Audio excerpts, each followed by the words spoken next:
प्रभु का धन्यवाद हो। प्रभु का धन्यवाद हो इस समय के लिए प्रभु ने हमें दिया। हमने जिस भाग को पिछले सप्ताह अध्ययन किया था, हम उसके दूसरे भाग में आएंगे। हम निकालेंगे यूहन्ना रचित सुसमाचार उसका 4 अध्याय, और एक बार फिर हम इस भाग को पढ़ेंगे ताकि परमेश्वर का आत्मा हमसे बातचीत करे। यूहन्ना का सुसमाचार 4 अध्याय और उसकी 3 आयत से 42 आयत तक एक से अधिक भाई पढ़ने में मदद करें।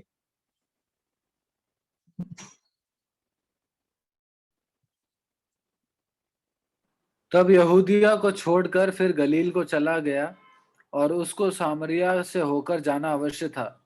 सो वह सुखार नाम सामरिया के एक नगर तक आया जो उस भूमि के पास है जिसे याकूब ने अपने पुत्र यूसुफ को दिया था, और याकूब का कुआं भी वहीं था। सो यीशु मार्ग का थका हुआ उस कुएं पर यों ही बैठ गया, और यह बात 6 घंटे के लगभग हुई। इतने में एक सामरी स्त्री जल भरने को आई। यीशु ने उससे कहा, मुझे पानी पिला, क्योंकि उसके चेले तो नगर में भोजन मोल लेने को गए थे। उस सामरी स्त्री ने उससे कहा, तू यहूदी होकर मुझ सामरी स्त्री से पानी क्यों मांगता है? क्योंकि यहूदी सामरियों के साथ किसी प्रकार का व्यवहार नहीं रखते। यीशु ने उत्तर दिया, यदि तू परमेश्वर के वरदान को जानती और यह भी जानती कि वह कौन है जो तुझसे कहता है मुझे पानी पिला, तो तू उससे मांगती और वो तुझे जीवन का जल देता। स्त्री ने उससे कहा, हे प्रभु, तेरे पास जल भरने को तो कुछ है भी नहीं, और कुआं गहरा है, तो फिर वह जीवन का जल तेरे पास कहाँ से आया? क्या तू हमारे पिता याकूब से बड़ा है, जिसने हमें यह कुआं दिया, और आप ही अपने संतान और अपने ढोरों समेत समेत उसमें से पिया? यीशु ने उसको उत्तर दिया कि जो कोई यह जल पिएगा वह फिर प्यासा होगा, परंतु जो कोई उस जल में से पिएगा जो मैं उसे दूंगा, वह फिर अनंत काल तक प्यासा न होगा, वरंतु जो जल मैं उसे दूंगा वो उसमें एक सोता बन जाएगा जो अनंत जीवन के लिए उमड़ता रहेगा। 15।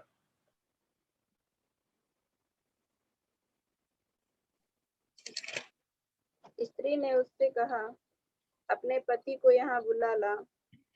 हे प्रभु, वह जल मुझे दे ताकि मैं प्यासी ना हूँ और न जल भरने को इतनी दूर जाऊं। यीशु ने उससे कहा, जा अपने पति को यहाँ बुला ला। स्त्री ने उत्तर दिया कि मैं बिना पति की हूँ। यीशु ने उससे कहा, तू ठीक कहती है कि मैं बिना पति की हूँ, क्योंकि तू 5 पति कर चुकी है और जिसके पास तू अब है वह भी तेरा पति नहीं। यह तूने सच कहा है। स्त्री ने उससे कहा, हे प्रभु, मुझे ज्ञात होता है कि तू भविष्यवक्ता है।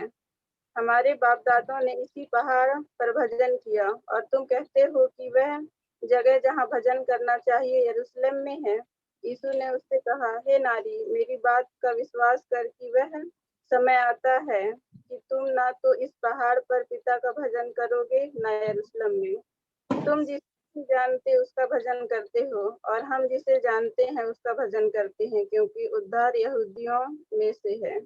परंतु वह समय आता है, वरन अब भी है, जिसमें सच्चे भक्त पिता का भजन आत्मा और सच्चाई से करेंगे, क्योंकि पिता अपने लिए ऐसे ही भजन करने वालों को ढूंढता है। 24।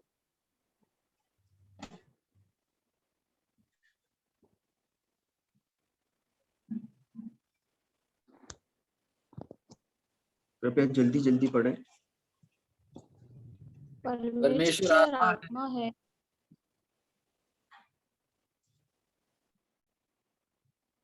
परमेश्वर आत्मा है और अवश्य है कि उसके भजन करने वाले आत्मा और सच्चाई से भजन करें। स्त्री ने उससे कहा, मैं जानती हूँ कि मसीह जो क्रिस्तुस कहलाता है आने वाला है। जब वह आएगा तो हमें सब बातें बता देगा। यीशु ने उससे कहा, मैं जो तुझसे बोल रहा हूँ वही हूँ।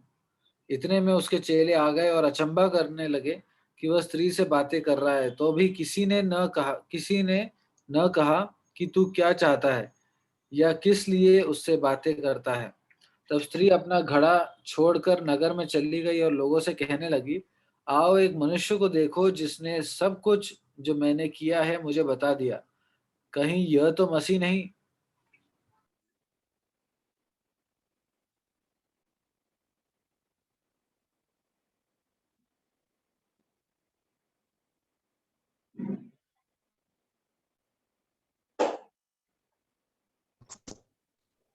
तो वे नगर से निकलकर उसके पास आने लगे। इतने में उसके चेले यीशु से यह विनती करने लगे कि हे रबी, कुछ खा ले।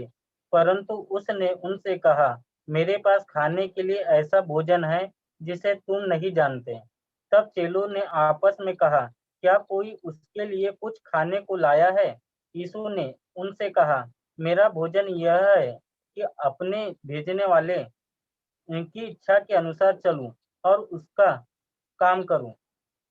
क्या तुम नहीं कहते कि कटनी होने में अब भी 4 महीने पड़े हैं? देखो, मैं तुमसे कहता हूँ, अपनी आंखें उठाकर खेतों पर दृष्टि डालो कि वे कटनी के लिए पक चुके हैं और काटने वाला मजदूरी पाता और अनंत जीवन के लिए फल बटोरता है, ताकि बोने वाला और काटने वाला दोनों मिलकर आनंद करें।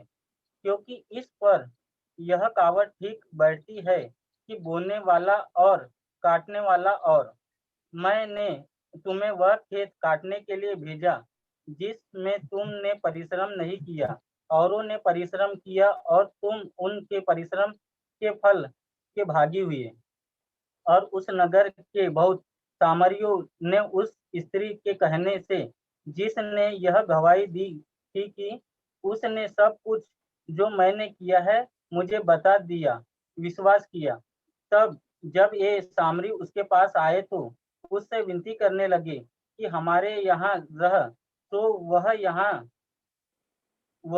वह वहाँ 2 दिन तक रहा और उसके वचन के कारण और भी बहुतों ने विश्वास किया।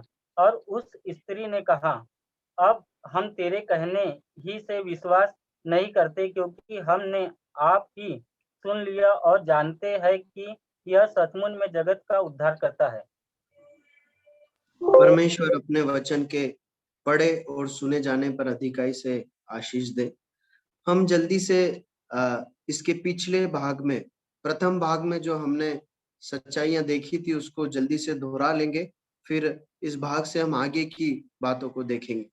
देखिए, हमने इस बात को समझा था कि जब प्रश्न पूछा जाता है तो उसका मतलब ये नहीं होता है कि जो प्रश्न पूछ रहा है उसे कुछ मालूम नहीं है, परंतु कई बार प्रश्न इसलिए पूछा जाता है या परमेश्वर मनुष्य से इसलिए प्रश्न पूछते हैं ताकि मनुष्य उत्तर में उस प्रश्न के द्वारा अपने जीवन का अवलोकन करे और बातों को, परिस्थितियों को, उसके हालातों को समझ सके।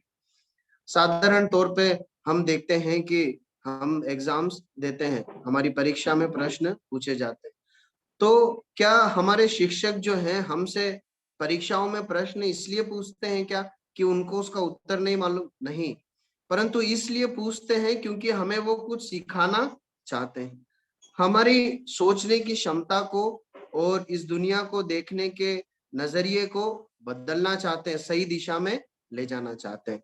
तो इस प्रकार जब प्रश्न पूछा जाता है तो ये अपेक्षा की जाती है कि हम अपने जीवन का अवलोकन करें या सच्चाइयों को सीखें।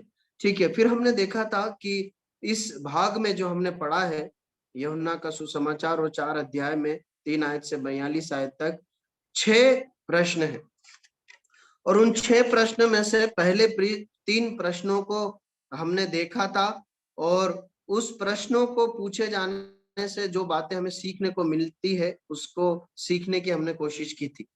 तो पहला प्रश्न जो था वो हमने देखा था, स्त्री प्रभु यीशु मसीह से पूछती है कि पानी क्यों मांगता है, तो यहूदी होकर मुझ सामरी स्त्री से पानी क्यों मांगता है।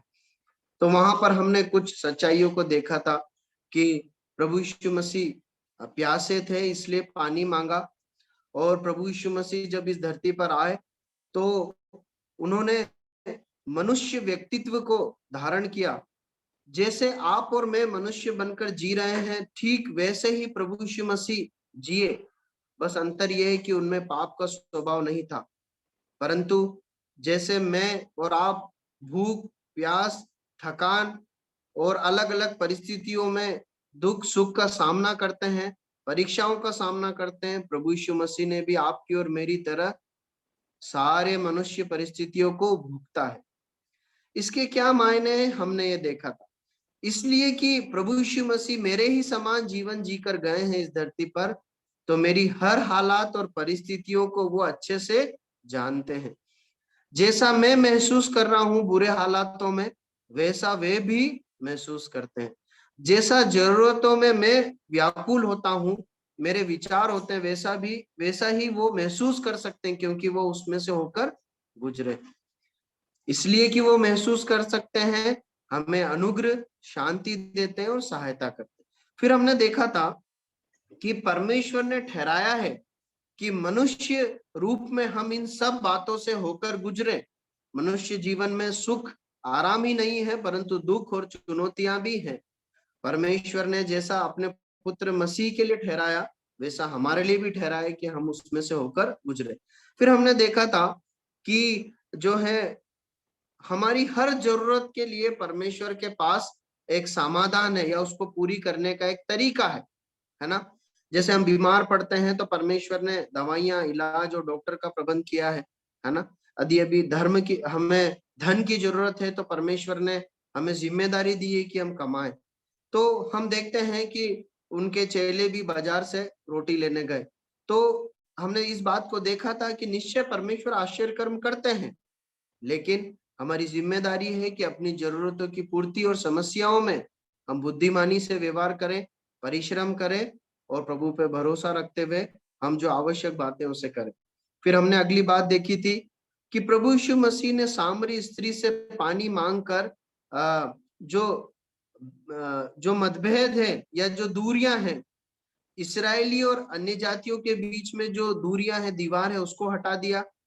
और मनुष्य जाति और परमेश्वर के बीच में है जो दीवारें हैं, जो दूरियां हैं, उसे हटा दिया। और मनुष्यों की जाति जाति और धर्म धर्म में, और जो छूत अछूत, ऊंच नीच का जो भेदभाव है, प्रभु यीशु मसीह ने उसे हटा दिया। इस सच्चाई को हमने देखा था। ठीक है, फिर हम दूसरा प्रश्न देखा था। दूसरा प्रश्न सामरी स्त्री प्रभु यीशु मसीह से पूछती कि तेरे पास जीवन का जल कहाँ से आया। और हमने देखा था कि हम भी अपनी परेशानियों में या प्रार्थना के उत्तरों में ऐसा ही सोचते हैं कि हमारी बुद्धि और समझ से सोचते हैं कि प्रभु ऐसे प्रबंध को करेगा। जैसे सामरी स्त्री सोच रही थी कि घड़ा नहीं है, रस्सी नहीं है, पानी कैसे आएगा। हम भी ऐसे ही सोचते हैं। फिर हमने देखा था कि प्रभु यीशु मसीह हमारी प्रार्थनाओं के उत्तर में हमारी बुद्धि या जैसा हम सोचते हैं उससे कई अधिक बढ़कर उत्तम कार्यों को या उत्तम तरीके से कार्यों को करते हैं। फिर हमने एक और सच्चाई देखी थी कि हम नहीं जानते क्या प्रार्थना करना। क्यों? क्योंकि हमारे पास वो बुद्धि समझ नहीं है, परंतु परमेश्वर ने आत्मा दिया है, अपना आत्मा, जो पवित्र आत्मा दिया है। हमें अपने फरियादों को पवित्र आत्मा के हाथ में देना है, पवित्र आत्मा में प्रार्थना करना है, ताकि आत्मा परमेश्वर की इच्छा अनुसार, क्योंकि वो परमेश्वर के हृदय को जानता है, वो उसके हृदय से निकला है, हमारी जरूरतों की पूर्ति के लिए प्रार्थना कर सके। फिर हमने तीसरा प्रश्न देखा था, और उसमें हमने देखा था कि फिर सामरी स्त्री प्रभु यीशु मसीह से पूछती, क्या तू याकूब से बड़ा है? और हमने देखा था प्रभु यीशु मसीह इस मुद्दे को एड्रेस नहीं करते, इस प्रश्न का उत्तर नहीं देते। और हमने बात सीखा था कि प्रभु यीशु मसीह बड़ा छोटा, मैं बड़ा तू छोटा, वो बड़ा वो छोटा, इस विचारधारा का खंडन करते हैं, या वो नहीं चाहते कि उसके शिष्य लोग या कलीसिया में इस बात को महत्व दिया जाए कि मैं बड़ा और तू छोटा। परंतु प्रभु कहते हैं कि जो बड़ा बनना चाहे वो सबका दास बने। प्रभु यीशु मसीह ने कहा कि तुम इससे भी बड़े बड़े काम करोगे, और प्रभु यीशु मसीह ने ये नहीं कहा तुम इससे बड़ा बनोगे, है ना। तो हमने इस सच्चाई को देखा था कि जो है प्रभु जल में अंतर बताते हैं कि इस कुएं के जल में और अनंत जीवन के जल में, जीवन जल में क्या अंतर है, परंतु बड़े छोटे का अंतर नहीं बताते हैं। हमें नम्र और दीन बनना है, इस पाठ को हमने देखा। अब हम चौथे प्रश्न की ओर आते हैं, लेकिन इससे पहले कि हम चौथे प्रश्न पर, पांचवें और छठे प्रश्न पर जाएं, कुछ दो महत्वपूर्ण बातें जो इस भाग से सीखना जरूरी है, या जो हमें सत्य यहाँ पर बताया गया है, उसको देखकर हम आगे बढ़ेंगे। पहली बात, देखिए, जब हम समस्या और परेशानियों में होते हैं ना, तो हम परमेश्वर से मांगते हैं। हमें लगता है कि हमारी जरूरत ये है, लेकिन ठीक उसी समय पर परमेश्वर हमें बताते हैं कि तुम्हारी जो अनिवार्य आवश्यकता इस समय जो तुम बोल रहे हो ना, वो नहीं है, परंतु मैं तुम्हें बताता हूं वो है। या समस्याओं परिस्थितियों में जब हम परमेश्वर से मांगते हैं, तब परमेश्वर हमें अपनी वास्तविक आवश्यकताओं या जरूरतों को हम पे प्रकट करते हैं। कैसा बोल सकते हैं? ये स्त्री जल भरने आई थी, इसे पानी की जरूरत थी, और प्रभु यीशु मसीह से भी ये जल मांगती कि प्रभु आप मुझे जल दे दीजिए कि पानी भरने नहीं आना पड़े। लेकिन प्रभु यीशु मसीह इसे जीवन के जल के बारे में बताते हैं। उसकी उस स्त्री की आवश्यकता जेन्युइन थी, वाकई में उसे जल की जरूरत थी, लेकिन प्रभु यीशु मसीह उसे बताना चाहते थे कि इस जल से जरूरी कुछ है जो मैं तुझे दे सकता हूं। आपको ध्यान है, 4 दोस्त अपने एक दोस्त को लेकर प्रभु यीशु मसीह के पास लाए, और जब वो प्रभु यीशु मसीह के पास उसे पहुंचा नहीं सके, तो छत खोलकर खाट पे से प्रभु यीशु मसीह के सामने उसे रख दिया। प्रभु यीशु मसीह ने कहा कि तेरे पाप क्षमा हुए। वो व्यक्ति को उस बीमारी से, लकवे की बीमारी से चंगाई की आवश्यकता थी ताकि वो चल फिर सके, लेकिन प्रभु यीशु मसीह उससे कहते हैं कि तेरे पाप क्षमा हुए। क्यों? क्योंकि जरूरी था कि उस बीमारी से चंगा होने से पहले वो पापों की क्षमा पाए। प्रियो, जब हम जरूरतों और समस्याओं को लेकर प्रभु यीशु मसीह के पास आते हैं ना, तो बहुत जरूरी कि हम अपने हृदय को खोल दें, ताकि परमेश्वर हम पर प्रकट करे कि जो हम मांग रहे हैं, क्या उससे जरूरी कुछ चीज है जिसकी हमें जरूरत है। अगर है तो प्रभु आप मुझे पहले वो दीजिए ताकि मैं संतुष्ट हो जाऊं। पता है, हम भी सामरी स्त्री के समान करते हैं। हम प्रभु यीशु मसीह चाहता है कि हम जीवन का जल पिए, और हम प्रभु यीशु मसीह से प्रार्थनाओं में कुएं का पानी मांगते रहते हैं। ये हमारी प्रवृत्ति है। हम मांगते हैं अपनी बुद्धि से, और परमेश्वर देना चाहता है अपने हाथों से। प्रभु सहायता करे कि हम प्रभु से उस जल को मांगे जो वो देना चाहता है। देखिए, दूसरी बात, क्यों प्रभु यीशु मसीह उस स्त्री को जीवन जल देना चाहते थे? क्योंकि वो स्त्री बहुत असंतुष्टि में अपने जीवन को जी रही थी। अब दूसरी बात जो हम इस भाग से सीख सकते हैं, यदि आप लिख रहे हैं तो लिख लीजिए, असंतुष्टि का जीवन हमें पाप या गंदे प्रलोभनों की ओर धकेलता है। मैं आपको बताता हूं कैसे। असंतुष्टि का जीवन हमें पाप और गंदे प्रलोभनों की ओर, आदतें की ओर धकेलता है। ये सच्चाई यहाँ पर हम देखते हैं। ये स्त्री, पता है, बहुत असंतुष्टि में अपने जीवन को जी रही। कैसे बोल सकते हैं? जब प्रभु यीशु मसीह ने इससे कहा कि जा तेरे पति को बुला के ला, तो उसने बोला मैं पति नहीं है। प्रभु यीशु मसीह बताते हैं तूने ठीक कहा, क्योंकि तू 5 पति कर चुकी है और अभी 6वां पुरुष के साथ रह रही है।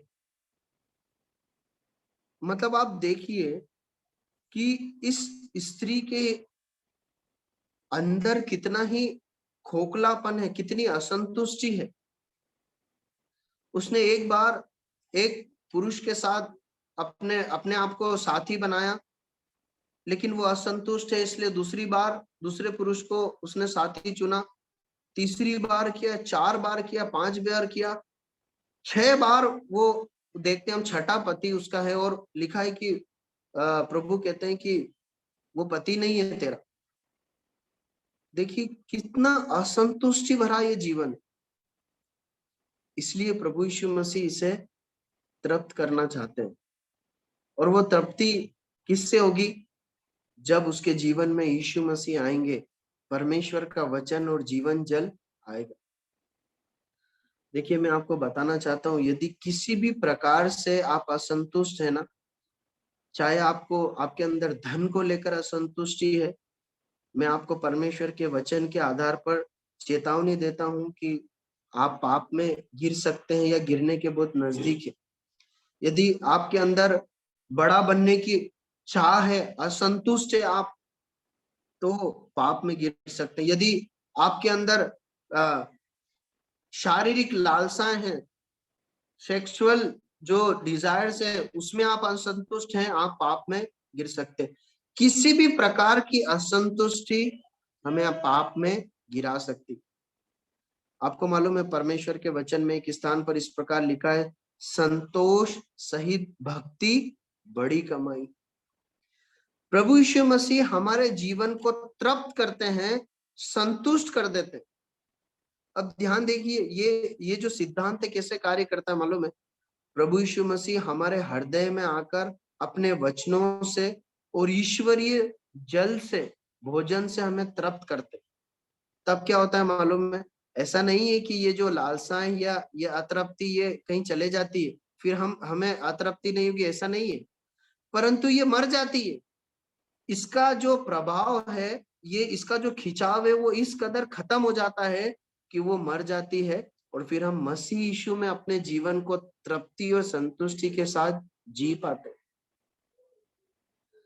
यदि आप अपने मसीह जीवन में जब जब भी आप पाप में गिरे ना, इस बात को जांचेंगे, यदि उसको खोजेंगे, तो आप पाएंगे कहीं ना कहीं असंतुष्टि थी, इसलिए गिर गए। प्रभु सहायता करे, हम आगे बढ़ते हैं। प्रभु सहायता करे, हम आगे बढ़ते हैं। हम चौथे प्रश्न की ओर आते हैं। क्या है चौथा प्रश्न, बताएंगे आप? हम पहले से उन प्रश्नों को देख चुके हैं, इसलिए मैं आपसे अपेक्षित करता हूं कि आप जवाब दें।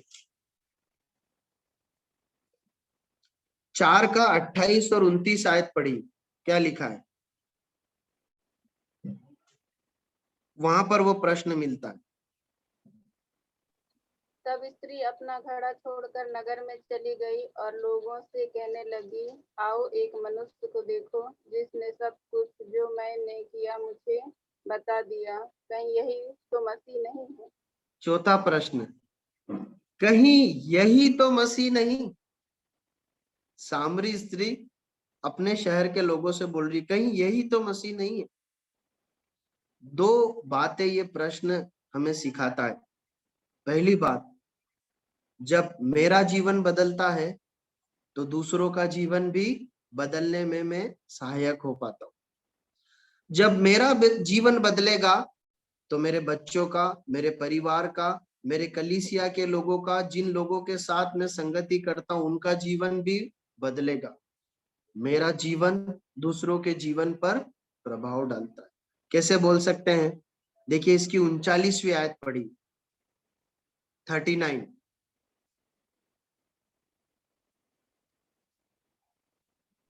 और उस नगर के बहुत से सामरियों ने उस स्त्री के कहने से, जिसने गवाही दी थी कि उसने सब कुछ जो मैंने किया मुझे बता दिया, विश्वास किया। देखिए इस बार स्त्री ने ज्ञान नहीं बांटा। प्रभु यीशु मसीह के साथ जब वो बातें करती है, बहुत ज्ञान की बातें करती, जैसे कि बहुत धार्मिक और बहुत आत्मिक और राजनीतिक समझ रखने वाली एक स्त्री। लेकिन यहाँ पर उसने क्या करा? उसने यीशु मसीह को बांटा, उसने अपने जीवन की गवाही को बांटा। परिणाम क्या हुआ? लोगों ने मसीह को जाना और विश्वास किया। पहली सच्चाई इस प्रश्न से जो सीखते हैं, यदि मैं बदलूंगा तो मैं दूसरों को भी बदल पाऊंगा। मेरा जीवन बदलेगा तो जिन लोगों के साथ में रहता हूं, कलीसिया में जिस सहभागिता करता हूं, उनका भी जीवन बदलेगा। और दूसरी सच्चाई हम देखते हैं, प्रियो, हमारा पुराना जीवन चाहे कितना भी घिनौना या बदतर क्यों ना रहा हो, प्रभु यीशु मसीह हमें बदल कर हमारे जीवन को, उसी जीवन को अपनी महिमा के लिए उपयोग में ले सकते हैं। कैसे बोल सकते हैं? इस स्त्री को देखिए, कितना ही अनैतिक जीवन ये जी रही थी, लेकिन प्रभु यीशु मसीह के पास आने के बाद, उसका जीवन बदलने के बाद, वो अनेक लोगों को, एक शहर को प्रभु यीशु मसीह के पास लाने में सफल हो। ये बात हमें बताती है कि चाहे मैंने अपने जीवन में क्या ही घिनौने गुनाह क्यों न किए हो, पाप क्यों न किए हो, परमेश्वर अपनी करुणा और अनुग्रह में मेरे जीवन को अपने हाथों में लेकर उसे बहुत ही महिमा और सामर्थ्य के साथ उपयोग कर सकता है। आपके जीवन को उपयोग कर सकता है, मेरे जीवन को उपयोग कर सकता है, लेकिन उसमें शर्त है, मालूम है? पुराने जीवन और आज के जीवन में अंतर होना चाहिए। समझ रहे हैं आप? इस बात को लिख लीजिए। यदि मैं परमेश्वर के राज्य में उसकी महिमा में सामर्थ्य के साथ उपयोग होना चाहता हूं, यदि मैं चाहता हूं कि जैसा मैं देखता हूं दूसरे लोगों को, परमेश्वर के दासों को परमेश्वर के लिए उपयोग होते हुए, यदि मैं भी उपयोग होना चाहता हूं ना, तो मेरे पुराने जीवन में और आज के जीवन में अंतर होना चाहिए। अगर अंतर है तो निश्चय परमेश्वर अपने राज्य और महिमा के लिए उपयोग करेगा। परमेश्वर का वचन इसका समर्थन करता है। प्रभु उपयोग करता है अपने राज्य और महिमा के लिए। प्रभु सहायता करे। हम आगे बढ़ते हैं, हम अपने 5वें प्रश्न की ओर आते हैं। 5वां प्रश्न क्या है, बता सकते हैं? 43 आपस में कहा, क्या कोई उसके लिए कुछ खाने को लाया है? कौन पूछ रहा है प्रश्न? चेले एक दूसरे से पूछ रहे। देखिए क्यों पूछने में आया कि जो है प्रभु यीशु मसीह से चेलों ने पूछा कि खाना खा लीजिए, तो प्रभु कहते हैं मेरे पास तो भोजन है। तो वो आपस में पूछते हैं कि भोजन तो हम खरीदने गए थे, कहां से आया, कोई लाया है क्या? देखिए ये प्रश्न एक बहुत ही उत्तम सच्चाई को हमें सिखाता है। पता है वो क्या है? प्रभु यीशु मसीह शारीरिक रूप से तो भूखे थे, लेकिन आत्मिक रूप से वो बहुत ही संतृप्त थे, भरपूर थे। शारीरिक रूप से भूखा, लेकिन आत्मिक रूप से बहुत ही संतृप्त, तृप्त और भरपूर हम प्रभु यीशु मसीह को यहाँ पर देखते हैं। देखिए प्रश्न ये नहीं है कि जरूरतों और समस्याओं में हम शारीरिक रीति से किस कमी और किस भूख में से गुजर रहे हैं, पर मुद्दा ये है, प्रश्न ये है कि जब अनेक अनेक शारीरिक कमियों में से और जरूरतों में से हम गुजरते हैं ना, तब हम आत्मिक रूप से तृप्त या भरपूर है या नहीं है। यहाँ पर प्रभु यीशु मसीह शारीरिक रीति से भूखे हैं, लेकिन आत्मिक रीति से तृप्त। एक विश्वासी के साथ, प्रभु यीशु मसीह के चेले के साथ भी ऐसी अवस्था होती है। शारीरिक रीति से हो सकता है उसे धन की जरूरत हो, उसे स्वास्थ्य की जरूरत हो, उसे दवाइयों की जरूरत है, उसे शांति आराम की कई चीजों की जरूरत हो सकती है, लेकिन ठीक उसी समय पर आत्मिक रीति से वो भूखा भी हो सकता है और तृप्त भी हो सकता है। एक शारीरिक रीति से भूखा या असंतृप्त विश्वासी आत्मिक रीति से भरपूर भी हो सकता है। मैं आपसे पूछना चाहता हूं, आपकी क्या अवस्था है? हो सकता है आप आज किसी जरूरत से जो इस संसार से जुड़ी है गुजर रहे, मुझे नहीं मालूम। जब आप इस वचन को सुन रहे हैं तो आपके पास धन की कमी है क्या, आप बीमार हैं क्या, दवाइयों की जरूरत है क्या, या आपने अपने परिवार के किसी सदस्य को खो दिया है क्या? ये सब सच्चाइयां आपके साथ हो सकती है, सब जरूरतें आपके साथ हो सकती है। लेकिन मैं आपसे एक प्रश्न पूछना चाहता हूँ, क्या इन सारी कमी और जरूरतों के बीच में आप आत्मिक रीति से तृप्त और संतुष्ट हैं क्या? प्रभु यीशु मसीह से आप भरे हुए हैं क्या? ये बहुत जरूरी है प्रियो। पता है क्यों है? आप देखिए ऐसा क्यों है? क्योंकि प्रभु यीशु मसीह यहाँ पर शारीरिक रीति से प्यासा और भूखा है, लेकिन दूसरों को देने के लिए उसके पास जीवन जल है। वो खुद भूखा है, लेकिन वो उस सामरी स्त्री को, दूसरों को वो जल दे सकता है जो उनकी अनंत काल की भूख और प्यास को मिटा देगा।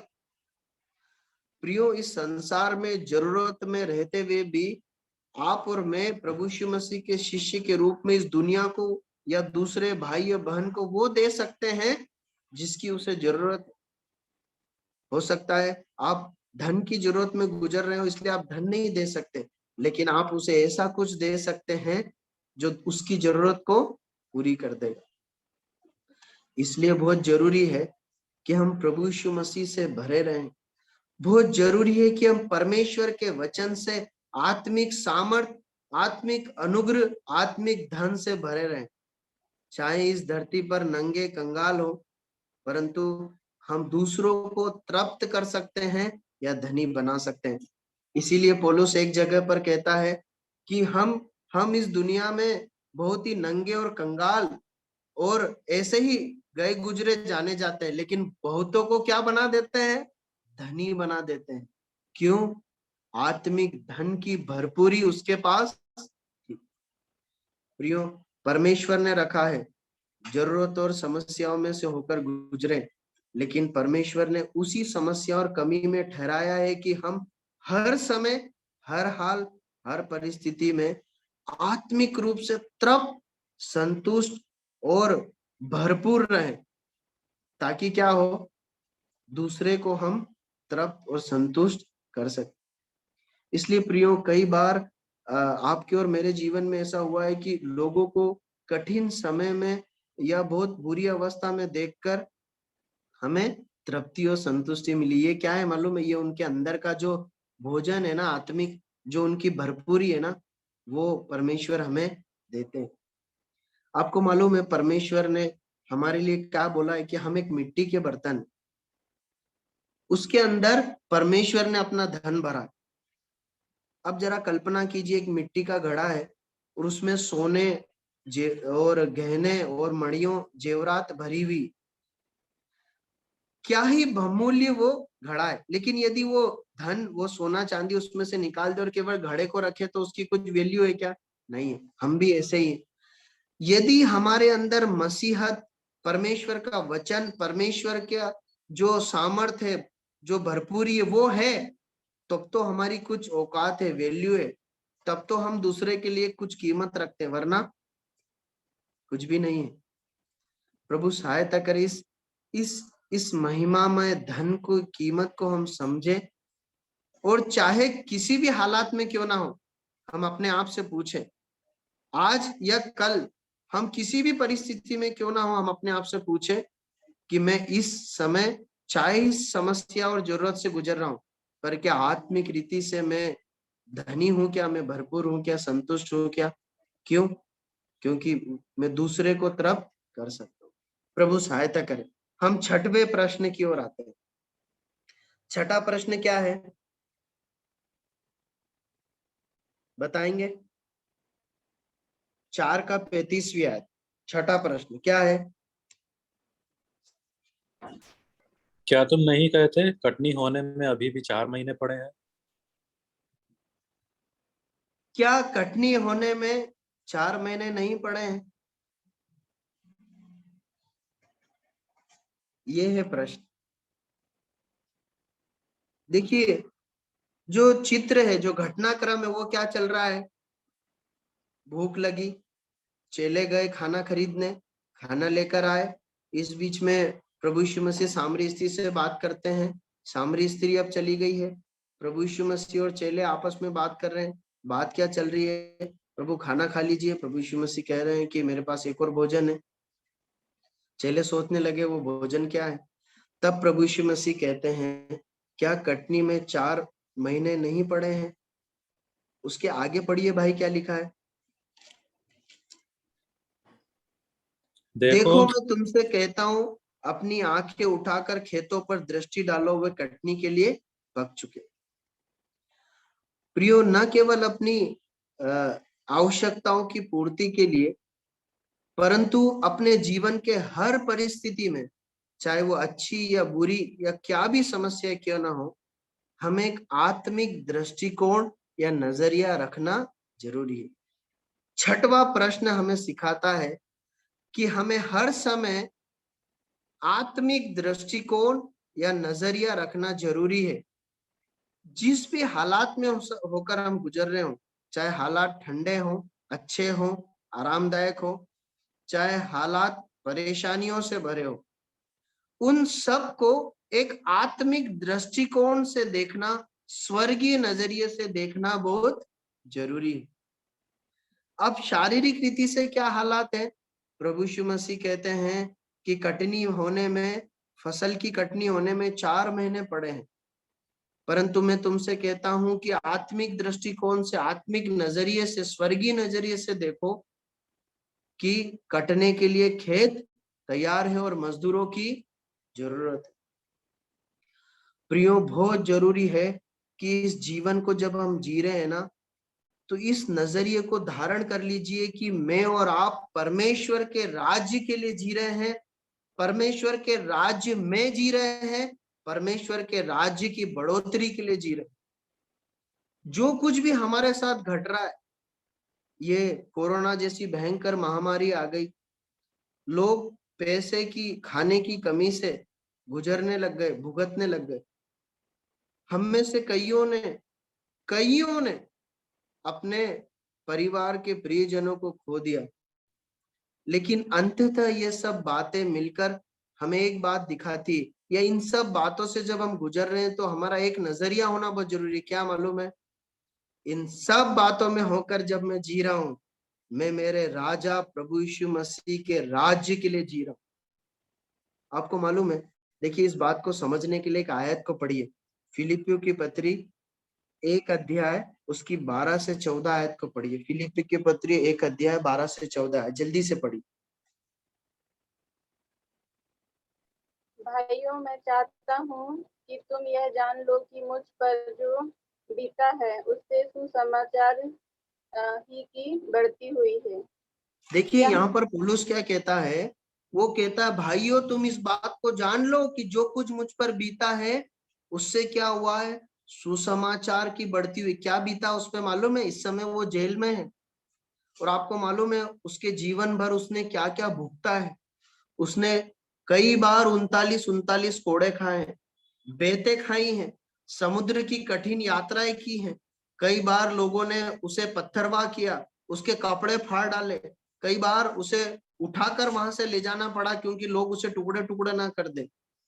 वो कहता है कलीसिया को, भाइयों तुम इस बात को जान लो कि जो कुछ ये बीता है ना मुझ पर, जो मैंने भुगता है, मैं कई बार जो भूखा रहा हूं, इन सब के द्वारा परमेश्वर के राज्य की बढ़ती हुई। देखिए, एक जेल में बैठा हुआ आदमी का नजरिया देखिए, जो कुछ उसने भुगता, उसका उसका उसको वो किस रीति से देख रहा है कि उसका परमेश्वर के राज्य में क्या प्रभाव आया। मैं आपको बताना चाहता हूं, जब आप धन की कमी या किसी और परिस्थिति से, बीमारी से गुजरे हैं, या मैं आपको प्रोत्साहित करना चाहता हूं कि हमारे कई प्रियजनों के परिवार में से कई लोग चले गए, मैं आपको प्रोत्साहन करना चाहता हूं इस वचन के द्वारा कि जो कुछ भी आपने भुगता है ना, वो परमेश्वर के राज्य में उसकी बढ़ोतरी में एक ईंट का काम करेगा। यदि आप और आपका परिवार परमेश्वर का जन है, परमेश्वर के लिए जी रहा है, तो आप यकीन मानिए इन सब के द्वारा परमेश्वर के राज्य की बढ़ोतरी होगी। क्या नहीं हुई है? पौलुस जो कुछ भुगता, जेल में रहकर जो कुछ उसने सहा, क्या आज भी उसका जीवन आपको तृप्त तो संतुष्ट नहीं करता है? करता है, करता है।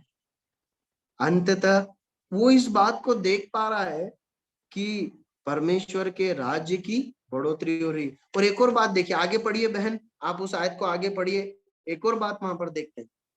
यहाँ तक कि कैसरी के संपूर्ण राज्य की सारी पलटन और शेष सब लोगों ने यह प्रकट हो गया है कि मैं मसीह के लिए कैद हूँ, और प्रभु में जो भाई हैं उनमें से अधिकार मेरे कैद होने के कारण हियाव बांधकर परमेश्वर का वचन निधड़क सुनाने का और भी हियाव करते हैं।